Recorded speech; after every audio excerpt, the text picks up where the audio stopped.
নমস্কাৰ বন্ধু বান্ধৱীসকল, আজি মই আপোনালোকৰ লগত আলোচনা কৰিম আহিন মাহত প্ৰত্যেক দিনেই পুৱা বাহি বিচনাত বহি এই এটি মন্ত্ৰত জপ কৰিব।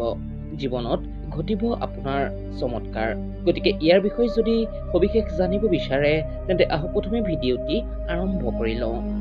বন্ধুসকল, আহিন মাহৰ প্ৰত্যেক দিনেই পুৱা শুৱাৰ পৰা উঠি বাহি বিচনাতে বহি এই এটি সৰু মন্ত্ৰ অৱশ্যেই পাঠ কৰক।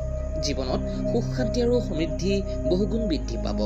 হয় বন্ধুসকল, জীৱনৰ পৰা যদি দুখ কষ্ট সমস্যা দূৰ কৰিব বিচাৰে আৰু সৌভাগ্যক যদি নিতৌ নিজৰ সংগী কৰি ল'ব বিচাৰে তেন্তে এই পবিত্ৰ আহিন মাহত প্ৰত্যেক দিনে পুৱাই বাহি বিচনাত নিষ্ঠা আৰু ভক্তি সহকাৰে জপ কৰক এই সৰু মন্ত্ৰটি। ইয়াৰ সুফল আপুনি অৱশ্যেই দেখিবলৈ পাব। বন্ধুসকল, যদিও এই মন্ত্ৰটি সৰু তথাপিও ইয়াৰ কিন্তু আছে এক ডাঙৰ ক্ষমতা, যাক আপুনি নিজেই উপলব্ধি কৰিব পাৰিব।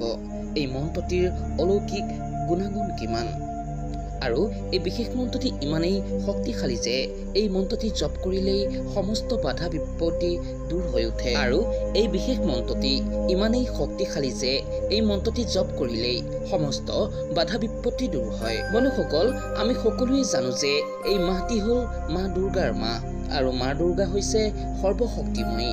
গতিকে আপুনি মা দুৰ্গাৰ এই বিশেষ মন্ত্ৰটি জপ কৰি আপুনি আপোনাৰ দিনটো আৰম্ভণি কৰিব পাৰে।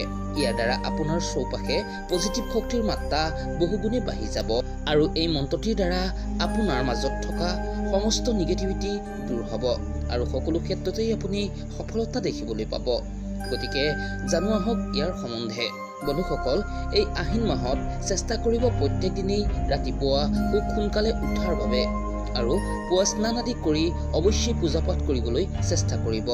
আপোনাৰ পক্ষে অধিক মংগল হ'ব। ইয়াৰ লগতে এই আহিন মাহত প্ৰত্যেক দিনে পুৱা উঠি বাহি বিচনাতে বহি এই মন্ত্ৰটি 28 বাৰ জপ কৰিব। যদিহে এই মন্ত্ৰটি ৰুদ্ৰাক্ষ হাতত লৈ জপ কৰিব পাৰে আপুনি 108 বাৰ, তেন্তে আৰু শুভ ফল পাব। এতিয়া জানো আহক মন্ত্ৰটিৰ সম্বন্ধে।